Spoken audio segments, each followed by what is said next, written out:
دیکھیے بندہ کہتا ہے الحمدللہ رب العالمین، ساری تعریفیں سارے عالموں کے رب کے لیے۔ اس کے بعد کہتا ہے الرحمن الرحیم، جو رحمان ہے رحیم ہے۔ اس کے بعد کہتا ہے مالک یوم الدین، قیامت کے دن کا وہ بادشاہ ہے، روز جزا کا وہ مالک ہے۔ اس کے بعد کہتا ہے ایاک نعبد و ایاک نستعین، الہی ہم تیری ہی عبادت کرتے ہیں اور تجھی سے مدد مانگتے ہیں۔ حضرت بندہ نواز گیسو دراز رحمۃ اللہ علیہ یہاں پر ایک لطیف نقطہ بیان کرتے ہیں۔ وہ نقطہ یہ ہے مدد بعد میں مانگو، رب سے پہلے عبادت کرو۔ کیوں؟ ایاک نعبد پہلے ہے، نستعین بعد میں ہے۔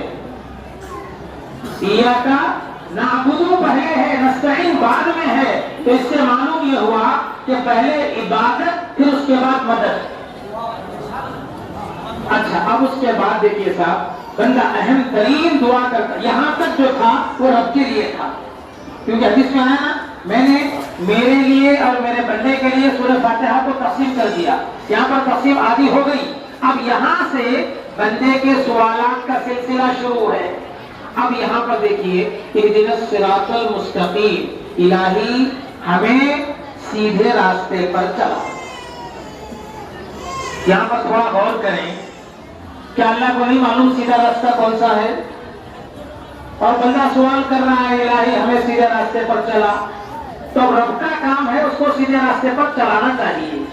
یہاں پر سورہ فاتحہ ختم ہو جانا چاہیے تھا، کیونکہ عبادت کا ذکر ہو گیا، اس کے رحمان ہونے کا ذکر ہو گیا، اس کے رحیم ہونے کا ذکر ہو گیا، بادشاہ ہونے کا ذکر ہو گیا، اور بندہ اپنی طلب بھی مانگ لیا، الہی سیدھے راستے پر چلا۔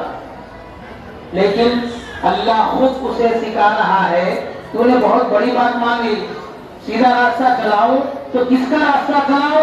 یہ کہہ صراط الذین انعمت علیہم، الہی ان لوگوں کا راستہ چلا جن پر تو نے انعام کیا ہے۔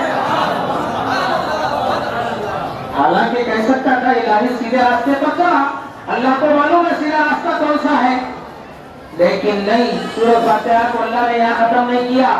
بندے جب مانگ رہا ہے، طلب ہے، تو تیری طلب کامل ہونی چاہیے، تیری تلاش تیری جستجو ایسی مکمل ہونا چاہیے کہ جس میں بھٹکنے کا ذرا بھی امکان نہ ہو۔ کیوں؟ مانگ صراط الذین انعمت علیہم، الہی ان لوگوں کے راستے پر چلانا جن پر تو نے انعام کیا ہے۔ کیوں؟ اب جب سند لگا دی، سرٹیفکیٹ بنا دیا کہ مجھے ان کا راستہ چلا جن پر تو نے انعام کیا ہے، اب یہاں پر ایک سوال پیدا ہوتا ہے، کیا اللہ کے بندے پہلے سے کچھ انعام یافتہ بھی ہیں جس کا یہ سوال کر رہا ہے؟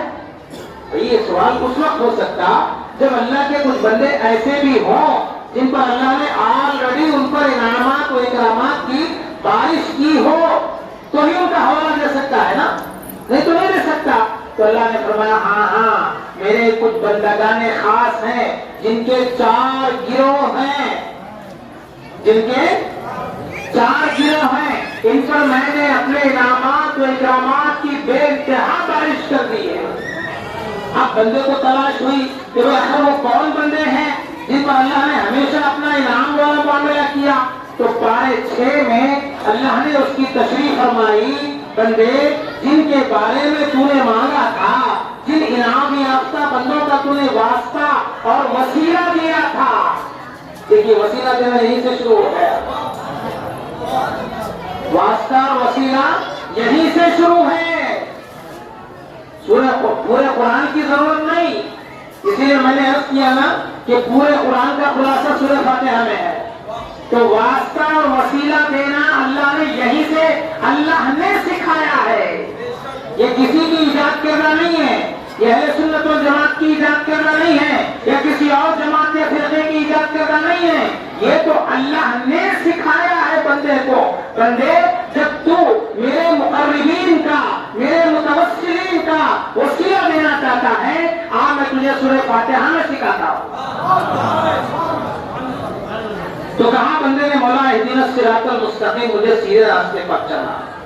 تو پھر کہیں اس کو خدشہ ہوا سیدھا راستہ ہے، راستہ چلتا رہوں گا، کوئی نہ کوئی اس میں رہزن آ جائے گا رہبر کی شکل میں، کوئی اس میں رہزن راستہ کاٹنے والا رہبر کی شکل میں آ جائے گا، نہیں نہیں نہیں نہیں، بولا ایسا سیدھا راستہ نہ ہو جہاں پر غوث نہ ہو، جہاں پر خواجہ نہ ہو، جہاں عبداللطیف لوبانی سرکار نہ ہو، جہاں پر عائشہ خاتون مجھے نظر نہ آئے، ایسا راستہ نہیں چاہیے۔ فرمایا صراط الذین انعمت علیہم، جن پر تیرے انعامات و اکرامات کی بارش ہوئی ہے، مجھے کبھی راستے میں یہ ملے کبھی راستے میں وہ ملے، کیا کرتا تھا؟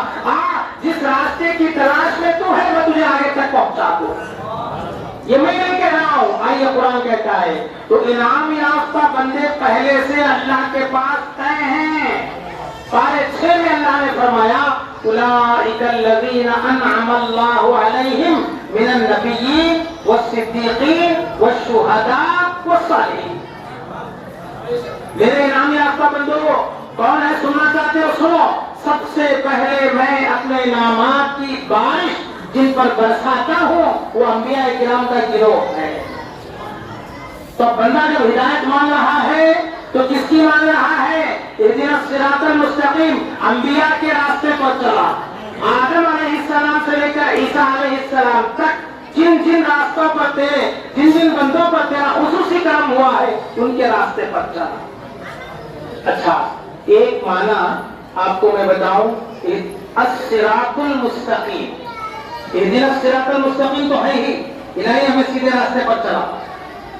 نبی کریم صلی اللہ علیہ وسلم کے ایک روایت میں 200 نام ہیں، حضور کے اسماء 200 ہیں، اور علامہ آلوسی رحمت اللہ علیہ تاریخ مکہ و مدینہ، ان کی کتاب ہے عربی میں، اس کا ترجمہ بھی بازار میں دستیاب ہے، اس میں انہوں نے حضور صلی اللہ علیہ وسلم کے 4000 نام بتائے ہیں۔ وہ لکھتے ہیں کہ صراط مستقیم حضور کے ناموں میں سے ایک نام ہے، صراط مستقیم حضور کے ناموں میں سے ایک نام ہے۔ میں آپ کو اس کا حوالہ بھی دینا چاہتا ہوں، جو لوگ مدینہ منورہ گئے ہیں، مسجد نبوی میں نماز پڑھنے کا شرف رکھتے ہیں، قبلے کی جانب حضور صلی اللہ علیہ وسلم کے پورے نام لکھے ہوئے ہیں، اور اس میں ایک نام صراط مستقیم صلی اللہ علیہ وسلم، کیا لکھا ہے؟ صراط مستقیم صلی اللہ علیہ وسلم۔ اب جب صراط مستقیم حضور کا نام ہوا تو اب ترجمہ کیا کریں گے؟ اب تک تو ترجمہ کر رہے تھے اہدنا الصراط المستقیم، الہی ہمیں سیدھے راستے پر چلا۔ علامہ آلوسی فرماتے ہیں پریشان کیوں ہوتا ہے؟ الہی محمدی راستے پر چلا،